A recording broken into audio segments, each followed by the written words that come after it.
பார்க்க போகிறோம்னு சொல்லிட்டு பார்த்தீங்கன்னா, சரிகமபா சீசனில் நடந்துட்டு வர இந்த காம்படிஷனில் தேவயானியோட பொண்ணு இனியா பெர்ஃபார்ம் பண்ணிட்டு வராங்கன்னு சொல்லிட்டு நமக்கு நல்லாவே தெரியும். இனியாவுக்கு டிக்கெட் டு ஃபினாலே கொடுக்காம அவங்கள சீட் பண்ணிட்டாங்க அப்படிங்கிற மாதிரி ஒரு நியூஸ் வந்து இப்போ சோஷியல் மீடியாவில் ரொம்ப வைரலாக போயிட்டுருக்கு. அது என்ன அப்படிங்கிறது தான் இந்த வீடியோவில் நம்ம டீட்டெயிலாக பார்க்க போகிறோம். வீடியோக்குள்ளே போகிறதுக்கு முன்னாடி நீங்கள் நம்ம சேனலுக்கு புதியவராக இருந்தால் மறக்காமல் நம்ம சேனலை சப்ஸ்கிரைப் பண்ணி ஃபாலோ பண்ணிக்கோங்க. வாங்க வீடியோக்குள்ளே போகலாம்.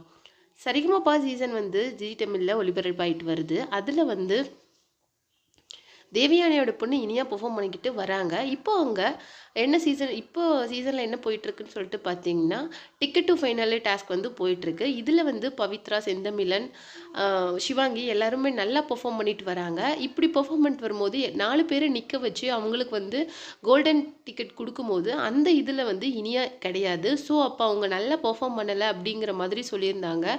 அது மட்டும் இல்லை, வர எல்லா ப்ரொமோஸ்லேயும் செந்தமிழன், பவித்ரா, சிவாங்கி இவங்களை காட்டுறாங்களே தவிர இனியாவை காமிக்கல. ஸோ இனியா நல்லா பர்ஃபார்ம் பண்ணலை அப்படின்னு சொல்லிட்டு சொல்லியிருந்தாங்க. அது மட்டும் கிடையாது, இனியா பர்ஃபார்மன்ஸில் கொஞ்சம் அவங்க அவுட் ஆஃப் பாக்ஸ் போய் தன்னுடைய கம்ஃபர்ட் ஜோனை விட்டுட்டு புதுசாக ஏதோ ட்ரை பண்ணாங்க. அப்போ பண்ணும்போது ஜட்ஜஸ் என்ன சொல்லியிருக்காங்கன்னா, இனியா நாங்கள் இந்த டிக்கெட்டு ஃபினாலே டாஸ்கில் உங்ககிட்டேருந்து நாங்கள் நிறைய எதிர்பார்த்தோம். இந்த டைமில் நீங்கள் போய் புதுசாக ட்ரை பண்ணி இப்படி இந்த நல்ல வாய்ப்பை நழுவ விட்டுட்டீங்க அப்படிங்கிற மாதிரி ஜட்ஜஸ் சொல்லியிருந்தாங்க. அது மட்டும் இல்லை, சந்தோஷ் நாராயண் என்ன சொல்லியிருந்தாரு அப்படின்னா, இந்த மாதிரி ஒரு இம்பார்ட்டன்ட் ரவுண்டில் உங்களுக்கு ஏற்கனவே ஃபெமிலியரான சாங்ஸ் தான் நீங்கள் கொண்டுட்டு வரணுமே தவிர புதுசாக இப்போ ட்ரை பண்ணக்கூடாது அப்படி சொல்லி ஜட்ஜஸ் அவங்களுக்கு அட்வைஸ் பண்ணியிருந்தாங்க.